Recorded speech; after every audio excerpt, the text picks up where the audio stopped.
فريق أو شعب الصوماليين محلية هاي فضلا حتى أركتان خوف mental illness خبر أو مليين عذر كاس إلى داوين كريم هردك waxay haastay baashis leeyahay cancer first matter laakiin arintaas waa arin la daaweyn karo dadku waxay isku haysteen waa la daaweyn karaa iyo ma la daaweyn karo laakiin ditoorka ma sha Allah markii anaga sinaarku la siinayay aniga ku dheedaa Cabdiqaadir ahaan ma aaminsanin qofka mental illness in la daaweyn karo waa linkii jaahil bixiyay ina fahamsiiyay ina sheegay qofka in la daaweyn karo qoyskiisa ku qaadanay adeegsamada ka hor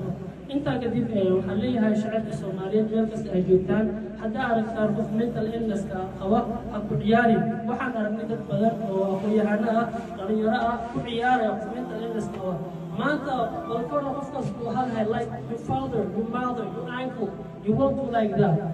ma sameeyeen ifin hadduu ahaa xitaa xariirada in adeerkaaga in abtigaaga ma sameeyeen waa forbidden waxaa soo kale waa mamnuuc diinta islaamkana sidoo kale ma ogola marka waxaa idin leeyahay qofka mental illness oo fadla u naxariista meel kasta ay joogtaan u naxariista maanta ku walaalka ahaa lahaa waa caawin lahayd xarumaha caafimaadka geen lahayd marka shacabka Soomaaliyeed midaasaan u gargaaraya meel kasta ay joogaan khaasatan magaalada Marka iyo Nawaaxigeeda